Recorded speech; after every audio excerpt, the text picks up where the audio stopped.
What's up, everyone? Back for another beer review, and today is New Year's Eve, so hopefully everybody tonight has a incredibly safe and responsible New Year's Eve. Now, I thought to invoke the New Year's Eve spirit, I would review a beer that has a cork and cage on it to mimic me perhaps opening up a bottle of champagne, but instead, I'm opening up a bottle of beer, and this beer comes from Tröegs Independent Brewing, and they are out of Hershey, Pennsylvania, and this is their Mad Elf Grand Cru, the 2021 release. So they're calling this one an ale brewed with honey and cherries.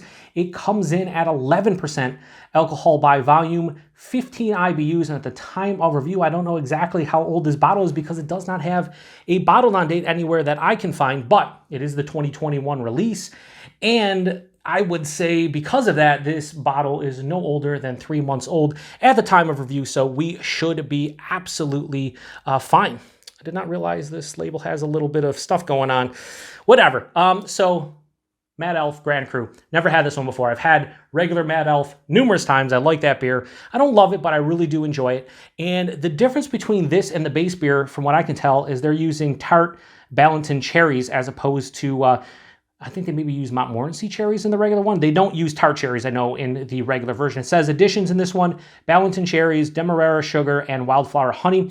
It says, if you know Tröegs, you know the Mad Elf, the legendary holiday ale that helped put our little brewery on the map. In your hands is the director's cut. Tart Balaton cherries make all the difference. Flush with, let's talk about notes. It says, take a 4-pack home, gather your friends, and cherish the cherries. Well, I didn't buy a 4-pack. But I did buy a bottle, and it is cork and cage. Why did I get the bottle open here? You know what? I'm not going to redo it. I'm going to say I left the bottle open here because I don't know what I'm doing on my channel. You guys know that. But anyway, cork and cage. Let's take this off. Hopefully the cork doesn't go flying, but you guys probably want to see that happen. Hope it doesn't explode out of the bottle either. So see if we can get, oh, no, I thought it was going to be hard. Now we're going to be fine here. Ooh, look at that smoke. All right, we're good. Put the, see, like this. We'll do it like this, Tröegs. I don't know what to do with that, whatever. So I have not reviewed the regular Mad Elf like on its own. I actually reviewed it as part of a mystery / whodunit beer. And you know why I didn't review it regularly? Because the most honest way to review a beer, in my opinion, is a mystery beer, because you don't know what you're drinking. I just poured some on the table. We'll clean that up afterwards. So if I remember, I'll post a link in the description box to the whodunit beer review I did of regular Mad Elf. It was sent to me by a good friend of mine and fellow beer tuber Kyle over at Now I Have Beer Reviews. I called it a doppelbock. I did say there's cherries in there, but I didn't get the honey, and I totally missed on the sour because my palate's terrible. So don't ever listen to what I say about reviews. So this has a really dark, a dark cherry-esque kind of hue to it. It's like mahogany, a little bit of purple tinges. The head was about a finger of a straight up, I would say that was like a pinkish into purple head, but very light. Yeah, it looks like something that has cherries in it for sure. Let's get a nose. So on the nose, I'm getting very slight medicinal cherry quality, like a, like a Robitussin or something. Cherry cough syrup. It's not big, but it's kind of hard to get past that for the cherry character. Okay, never mind. As I'm swirling, it's opening up. First of all, you're not going to see it on camera, but there are sheets, not alcohol legs, alcohol sheets on the side of the glass. It's crazy. Also, hashtag kind of proper glassware. We got the Mad Elf chalice, which they say serve in a chalice. So yeah, so tart cherries is what I'm going to say. I have made it a habit of drinking tart cherry juice for anti-inflammatory purposes, and it has kind of that note, not that intense like drinking a cup of tart cherry juice, but it has that kind of note now as it opens up, and it's kind of moving away from that medicinal cherry property. There is a big sweetness here. I wouldn't say honey if I was doing this blind. I didn't say it when I did the base one blind. Man, that cherry is real big. Soft hints of like vanilla. There is like a brown sugar, Demerara sugar, brown sugar, like maybe a caramel kind of, just caramelized sugar kind of note to it. It definitely smells sweeter. Maybe a slight, like very, very dark chocolate, like a 70-80% cacao bar kind of chocolate. Almost like chocolate covered cherries, but like if the chocolate wasn't sweet. A slight like phenolic spicy yeast component. I wouldn't necessarily tell you what the spice is, but more like a clove-esque type of thing going on. That's about the best I could do. Because this is at its core, they say ale. I'm pretty sure they're using a Belgian yeast, so you could classify this, and probably most people do, as like a strong Belgian dark ale or a Belgian Strong Dark Ale. Yeah, it smells sweet. It smells tart. The cherry is definitely noticeable. The honey is just producing, I think, more of a malt sweetness. Maybe that's why I'm confusing it with like caramelized sugars and whatnot, but it smells pretty good. Doing it right now, it doesn't smell like a Doppelbock, but I kind of see why I said Doppelbock for the base one. Again, this is different. I'm not comparing this one to the base one because the cherry profile is different. And again, I'm not going to do that anyway. But this beer on its own is pretty damn aromatic and smells pretty good. So let's get into it. Cheers, everybody. Happy New Year's.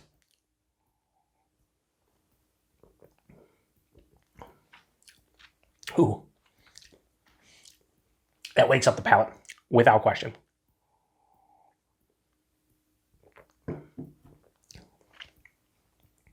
First thing I noticed on this one is for 11%, it is a bit thin to me. It's definitely thin. This is like medium, higher side of medium to my palate. So something 11%, I was thinking, maybe low full or something. So it's a bit thin. The mouthfeel, it is super effervescent. There's a ton of carbonation. It has a smoothness to it on the finish, but there's a lot of spritzy carbonation dancing on the tongue every sip I take. But the taste, cherry is the predominant note. It is the, without question, the star player of this game. It kind of envelops the palate right from the get-go. Like, it just saturates the tongue and the palate in general, everywhere, with a very firm tart cherry profile. And I like that because I like tart cherries. So it's dare I say, omnipresent. It's everywhere, but it's the predominant note here. A lot of times when I say something, some kind of character is omnipresent, more often than not, I'm like, all right, it's everywhere. But at the same time, it's usually like the third, fourth, fifth character. Here, it's leading the way. It is dominating the palate to me. But once I adjust my palate to that, then I'm hit with this nice malt sweetness. Doing it blind, I would never say honey, but I can see where the honey's coming from. I'm not necessarily tasting like honey as a flavor profile, but I'm tasting a sweetness. And it's mixing in with like a brown sugar kind of sweetness. So it's brown sugar, maybe caramel, maybe a touch of like molasses. That hits me right after that cherry. And then middle of the palate, I'm getting a substantial dryness from what I perceive to be some kind of spice. And I think it's clove, and I think it's coming from the Belgian yeast. It carries on to the back of the palate. And on the back of the palate, this is semi to full on dry, mildly bitter, not much bitterness here. That dryness though cuts that sweetness down quite a bit, stops it right in its tracks. Makes it infinitely more drinkable than if you didn't have that substantial dryness. I think the clove kind of spiciness mixing in with just the semi to full on dry finish kind of stops it from being too sweet and cloying. I do like that tart feeling to the cherries too, because again, that's something else that breaks up the monotony of all the sweetness. So it's not, you just don't have the dryness stopping the sweetness. You do have the tart kind of acidic cherry profile. There's almost like an underlying touch of like vanilla in this one too. Really nice. It's a really nice. Do I like it more than the base? It's a different beer than the base, so I don't know if I like it more. I typically give the base like a 4 to 4.25 depending on the year. What I'm drinking right now is fun. It's good. At the same time, I don't know if I necessarily want those tart cherries in this beer. Just personal preference. It is stopping it from being too sweet, but at the same time, it's kind of dominating the palate. That said, I really do enjoy this beer. It's a fun beer. It's a tasty beer. It's a different beer. It's something that is unique. I love that they bring this out every year. I love that they bring out the base one. I think they did like a wild version of this that I never tried, but I should have. If they ever bring out the wild one again, I will definitely drink that one and give it a review. But yeah, not much more to say about this one. I like it. I think I like the base maybe slightly more, but this is a different beast just because of that tart cherry brings such a different profile to the beer that I don't get in the base one. So completely different beer. Anyway, Mad Elf Grand Cru, the 2021 release. I'm going to go high 4 out of 5 and go 4.1 out of 5. I think it's a really fun, tasty, enjoyable beer. I'm going to pour a little bit more in here. I don't know if there's any goodies at the bottom. You know, typical with Belgian beers where, see if there's anything yeast-wise on the bottom. No, not really. Just maybe a slight amount.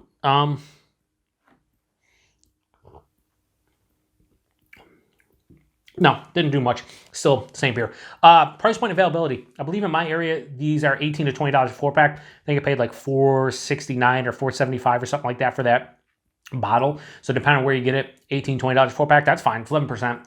It has it has honey and cherries in it. Yeah, that's a fair price, especially for a this is a 375 ml, right? Yeah, these bottles I'm pretty sure. Yeah, 12.7 fluid ounces, so 375 milliliter bottle. That's actually a good value. In this market, that's a good value. Availability, wherever you see Tröegs, you should definitely see this, the regular Mad Elf. I would imagine if you get Tröegs in your area, you probably see this one every single year along with the base. If not, let me know. That'd be interesting to know. 11%, here's the thing. I didn't even mention, you know why? Not really noticeable on the palate. Holy shit, I didn't even think, Yeah, the alcohol I almost cannot detect on the palate. And now I went back, I'm getting almost like a caramel, like drizzled cherry. Hang on.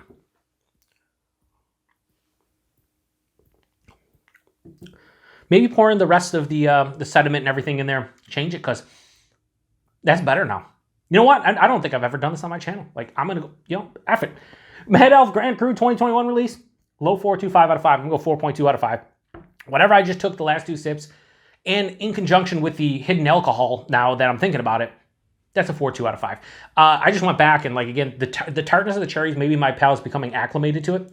But the caramel with that, the alcohol, 4.2 out of 5. Anyway, if you've had this one before, let me know what you think about it. Appreciate everybody stopping by for another beer review here on the Beer Patrol. Like I said, have a fantastic but safe and responsible New Year's. I'll see you back here tomorrow on New Year's Day. Hopefully you're not hungover. And we're going to be reviewing the Anchor Christmas Ale, which is their Merry Christmas, Happy New Year, our special ale, the 2021 release. I reviewed it 3 years ago on New Year's Day, and I'm going to do it again, but they always change up the recipe and whatnot, so it should be a different experience. Anyway, to the next one. Sorry for the long review, but to the next one. Cheers.